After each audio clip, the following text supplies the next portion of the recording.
Draco, le petit dragon timide.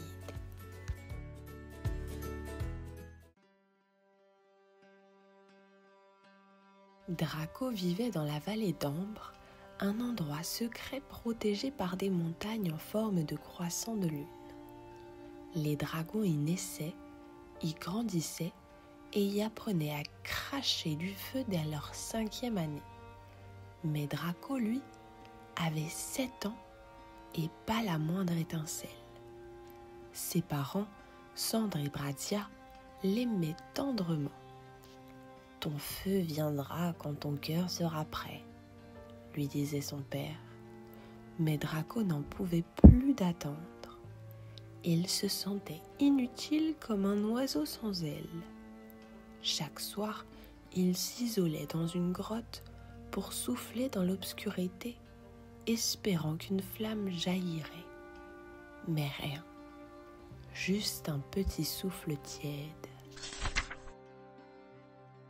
À l'école des dragons, tout le monde avait un feu, sauf Draco. Il était le seul à devoir faire semblant. Pire encore, un dragonnet nommé Flaron se moquait de lui. « Tu n'es qu'un lézard avec des ailes !» Heureusement, Draco avait 2 amis fidèles. Luna, une luciole très intelligente qui rêvait de devenir guide stellaire, et Chouka, un jeune hibou insomniaque, toujours partant pour une bêtise. Ils formaient une drôle d'équipe, un dragon sans feu, une luciole trop curieuse et un hibou qui ne dormait jamais. Mais ils s'aimaient beaucoup. Un jour, au coin d'un vieux livre, Draco lut quelque chose d'étrange. Il existe un souffle plus rare que le feu, le souffle de l'aube. Il ne brûle pas, mais éclaire, répare et apaise. Intrigué, Draco montra le passage à Luna et Chouka. « C'est une légende, » dit Chouka. « Ou une prophétie, » ajouta Luna avec un clin d'œil. Depuis ce jour, Draco se mit à rêver. Peut-être n'était-il pas cassé. Peut-être était-il différent. La fête des flammes approchait. C'était un événement gigantesque où tous les jeunes dragons montraient leur feu.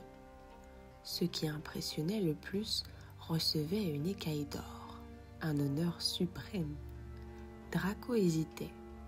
Devait-il y aller, au risque que tout le monde se moque de lui? C'est Luna qui le convainquit. « Tu n'as pas besoin de flammes pour briller, tu as ton propre éclat. » Sur la route vers la fête, un épais brouillard s'abattit. Draco, Luna et Chouka se perdirent. Sans le savoir, ils entrèrent dans la forêt de l'ombre pâle, un endroit que les anciens évitaient. Les arbres y semblaient vivants. Des murmures flottaient dans l'air. Soudain, un cri retentit. « À l'aide !» Un bébé licorne était pris au piège dans un marécage noir. Sans réfléchir, Draco vola jusqu'à elle et la sortit de la boue. Il avait le cœur battant, les pattes tremblantes, mais il l'avait fait.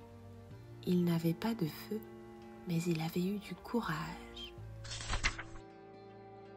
À la sortie de la forêt, ils tombèrent sur une étrange créature.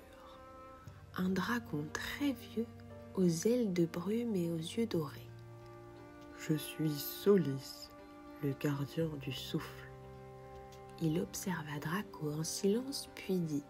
« Tu ne brûles pas, tu apaises. Ton souffle vient du cœur, c'est le souffle d'un gardien. » Il souffla légèrement sur Draco. Une lumière douce entoura le petit dragon.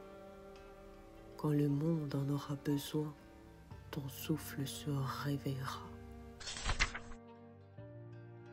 Quand ils sortirent enfin de la forêt, la nuit tombait. La fête avait commencé. Des feux coloraient le ciel et les dragons virevoltaient comme des étoiles filantes. Mais au loin, un grondement étrange se fit entendre. Le vent se leva brutalement. Quelque chose d'anormal arrivait. Une tornade magique immense et noire surgit du nord. C'était la tempête sans âge, une ancienne force scellée il y a 1000 ans, aujourd'hui réveillée par accident. Les dragons tentèrent de l'arrêter avec leur feu, mais la tempête absorbait les flammes. Pire encore, elle aspirait la lumière et glaçait les cœurs. Draco regarda la scène le souffle court. Tous ses camarades fuyaient ou tombaient. Alors, il avança seul.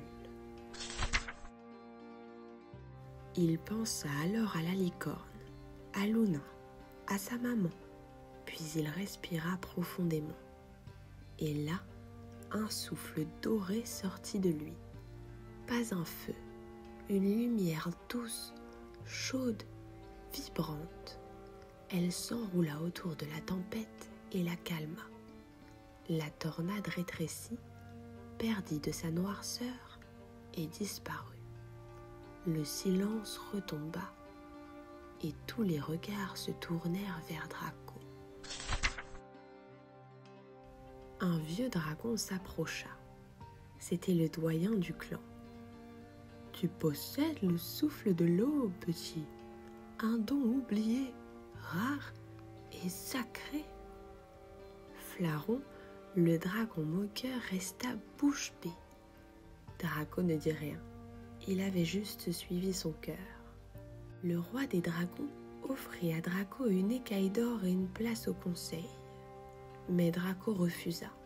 « Je préfère aider les jeunes dragons qui, comme moi, se croient différents. » Il devint mentor, accompagnant ceux qui n'avaient pas de feu, ceux qui avaient peur ou ceux qui ne croyaient plus en eux.